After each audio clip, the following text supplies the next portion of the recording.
Halo semuanya, semangat pagi! Bertemu kembali dengan saya Jimika Santosa, Anxiety Freedom Coach dan Hipnoterapis.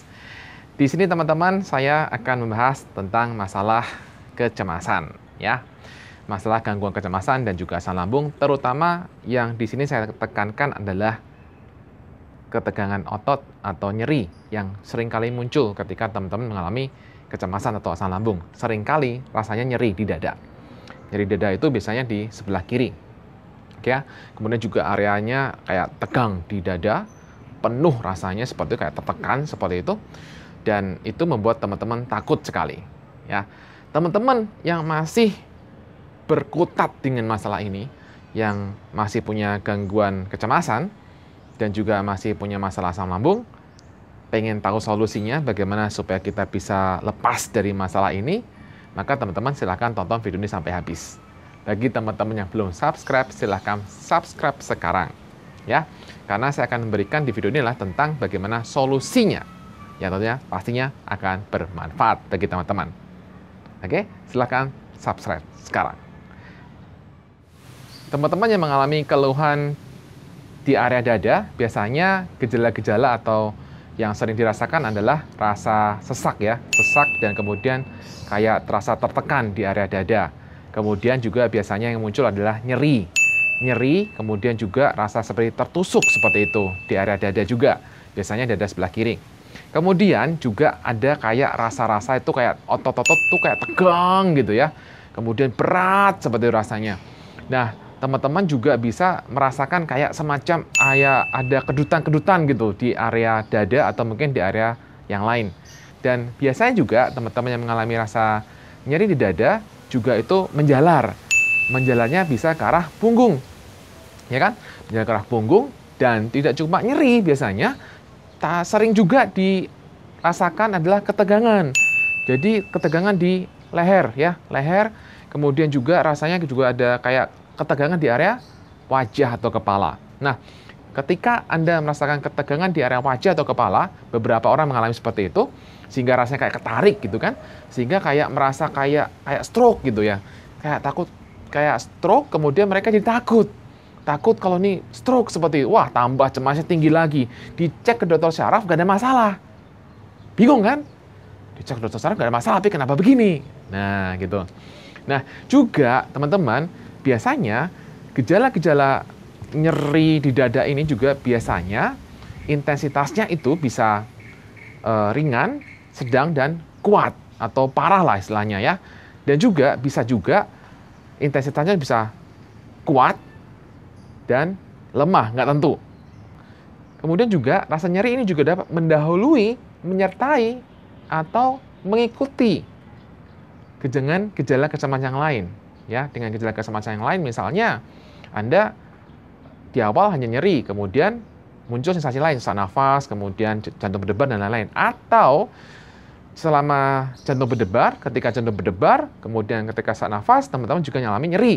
Atau jantung berdebar duluan, oke, kemudian setelah beberapa saat kemudian nyerinya muncul. Ya, seperti itu. Jadi bisa terjadi seperti itu. Dan juga nyeri di dada ini juga bisa datang dan pergi, random lah, datangnya itu random.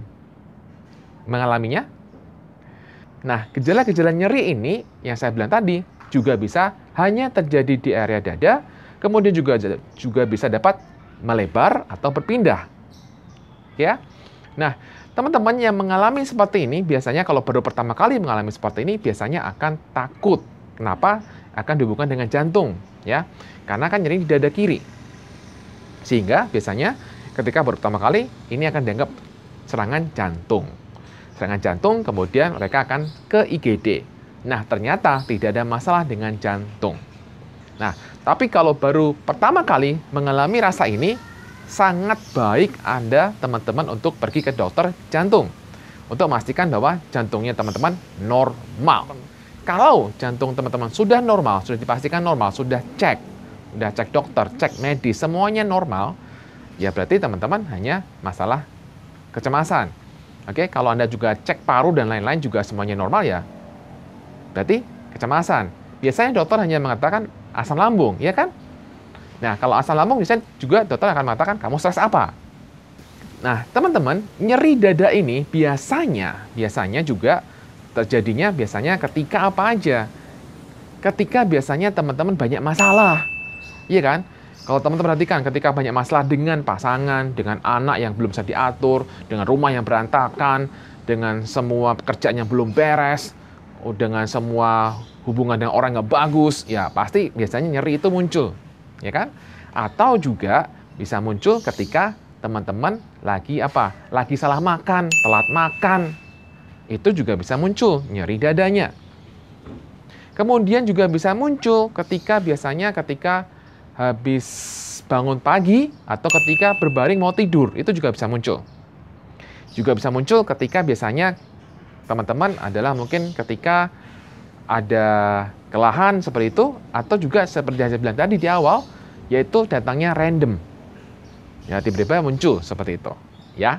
Nah, sekarang kita akan bahas kenapa itu terjadi.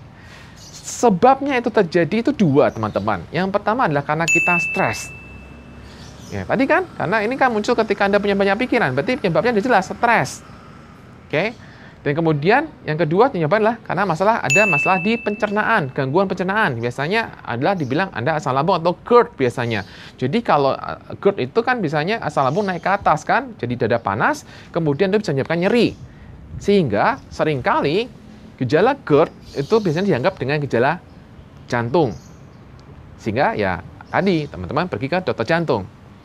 Nah, jadi sebenarnya teman-teman hanya dua masalah itu saja. Kalau hanya dua masalah itu saja teman-teman penyebabnya, maka solusinya teman-teman juga tahu kan?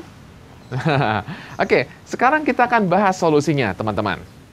Pertama yang pasti, kurangi stres. Ya, kurangi stresnya, jangan stres terlalu berlebihan. Maintain emosinya, seperti itu ya. Teman-teman bisa maintain emosinya. Pasti bisa lah, kalau nggak bisa ya Anda perlu pergi ke hipnoterapis, pergi temui saya atau hipnoterapis lain atau psikolog atau psikiater ya. Kemudian solusi kedua adalah olahraga. Olahraga itulah suatu cara alamiah untuk kita menghilangkan stres dan juga membantu kita untuk bisa lebih tenang, seperti itu teman-teman. Ya, olahraganya ya yang jalan biasa aja atau sepedaan seperti itu, semuanya itu oke ya, bisa teman-teman lakukan. Solusi ketiga, teman-teman bisa melakukan pijat, ya pijat refleksi atau pijat untuk merilekskan tubuh, ya, dan juga merilekskan kalau ada dipijat kan enak gitu rasanya kan, ya itu bisa membantu teman-teman meredakan ketegangan otot yang sedang terjadi pada diri teman-teman. Kemudian solusi keempat adalah relaksasi. Nah, kalau relaksasi zaman COVID begini kan nggak bisa. Ya bisa juga sih sebenarnya kita keluar. Kemudian, tapi kalau misalnya mau keluar ke pantai, kalau kita jauh dari pantai kan nggak bisa. Atau kita mau ke area pegunungan, yang kita tempat santai, yang sejuk, tapi kita di kota kan juga susah. Kalau teman-teman tinggalnya di area pegunungan ya udah enak. Atau teman-teman tinggalnya di area mana? Di area pantai, ya enak silakan. Langsung aja ke sana. Enak aja, santai ya. Nah, bagi teman-teman jauh, gimana relaksasinya? Ya cari sesuatu yang menyenangkan lah. Oke, atau juga bisa dengan menggunakan audio relaksasi teman-teman. Audio relaksasi yang khusus ya, khusus. Audio khusus ini teman-teman bisa menggunakan buku ini, Goodbye Anxiety, dan juga buku Bye Bye Cemas. Jadi kalau teman-teman mendapatkan buku ini, teman-teman akan mendapatkan audio relaksasi yang khusus untuk mengatasi kecemasan. Nah, gunanya audio relaksasi ini adalah untuk membuat teman-teman lebih rileks secara pikiran dan mental. Karena ya teman-teman selama ini tegang melulu. Tiap hari mikirnya, kalau begini gimana, kalau nggak sembuh gimana, nanti kalau jantung gimana, nanti kalau sakit berat gimana, nanti kalau pingsan gimana, nanti kalau mati gimana. Nah, itu teman-teman selalu mikir begitu, tubuhnya udah stres. Oke, pikiran udah stres, tegang semua. Nah, kalau tegang semua, berarti teman-teman perlu apa? Perlu rileks. Nah, perlu rileks itu ya silahkan pergi ke area tadi ya, saya bilang silahkan. Nah, juga bisa gunakan yang apa yang ada di buku saya, ya. Nah, tentunya di buku juga banyak solusinya, teman-teman bisa bahas juga. Ya, tentunya pasti akan bermanfaat. Nah, testimoninya udah banyak, teman-teman. Testimoni udah banyak, Anda bisa cek testimoni-testimoni tentang buku ini di IG saya, di sini IG-nya, ya. IG-nya silahkan cek di sini, itu testimoninya banyak banget. Saya kumpulin testimoni-testimoni dari buku saya itu di Instagram sini, ya. Kemudian yang lain adalah teman-teman juga tentunya harus jaga makan, karena ini kan berkaitan dengan masalah lambung. Nah, kalau masalah berkaitan lambung, tentunya teman-teman harus jaga makannya, harus benar-benar jauhi pantangan-pantangan sementara, ya. Dan teman-teman harus benar-benar kalau sudah tahu bahwa jangan telat makan, ya usahakan disiplin. Kemudian juga silahkan untuk ketika makan, teman-teman juga perhatikan makanannya. Jangan merasa bahwa kalau kemudian saya kena asam lambung atau GERD, kemudian saya nggak bisa makan enak. Bisa juga teman-teman bisa makan lebih baik kok teman-teman. Jadi teman-teman hanya perlu ngetes aja seperti yang telah saya berikan di video yang ini. Ya teman-teman bisa cari coba caranya supaya teman-teman nggak takut salah makan ya. Itu bisa teman-teman lakukan itu. Yang pastinya adalah secara umum Anda tahu pantangannya apa dan itu harus dilakukan ya. Kemudian solusi lain adalah teman-teman bisa melakukan pernafasan perut. Ya, pernafasan perut ini sudah saya ajarkan juga di video ini ya. Jadi teman-teman bisa latih itu untuk membantu teman-teman bisa lebih rileks.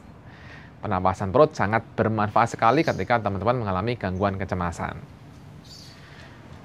Kemudian solusi yang lain adalah teman-teman usahakan minum air yang cukup. Ya, ini simple, tapi ini benar-benar harus dilaksanakan. Minumlah air yang cukup. Seperti biasa, minum air cukup berapa? 30 cc kali berat badan teman-teman. Jadi kalau berat badan Anda 100 kilo, maka 30 kali 100 ya kurang lebih 3 liter. Ya. Jadi kalau teman-teman berat badan sekarang berapa, ya hitung aja sendiri, kali 30 cc. Nah, seperti biasa, kalau supaya teman-teman bisa pasti bahwa air saya tercukupi, maka teman-teman punyalah air botol minum yang segini gedenya. Kemudian dibawa kemanapun pergi. Jadi kita tahu, oh saya udah habis, oh saya kurang, oh saya kelebihan. Ya gitulah ya. Itu sangat membantu. Nah, kemudian cara yang lain untuk teman-teman bisa mengatasi masalah ini, gunakan metode 3-3-3. Ya, metode 3-3-3 itu apa? Ya, gampang metode 3-3-3. Itu adalah teman-teman ketika mengalami rasa nggak nyaman di dada, teman-teman tinggal sebutkan 3 hal yang teman-teman lihat. Oke.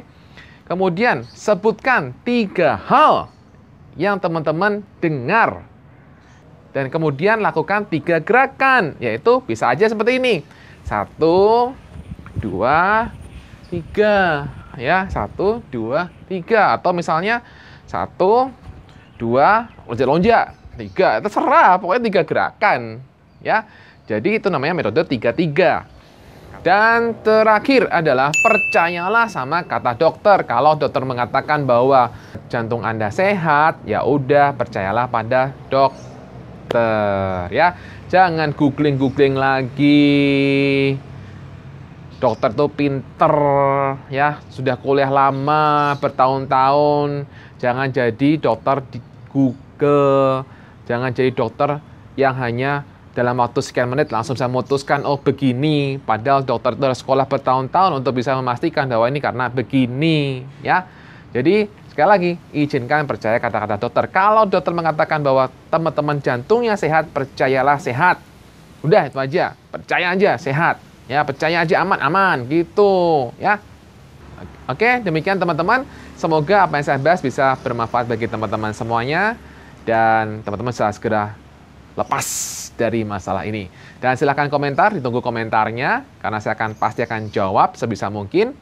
Dan semakin banyak komentar, tentunya akan semakin banyak bermanfaat bagi channel ini, yang bisa membantu lebih banyak orang, menjangkau lebih banyak orang. Oke, demikian teman-teman semuanya, salam sembuh, salam sehat, dan salam bahagia.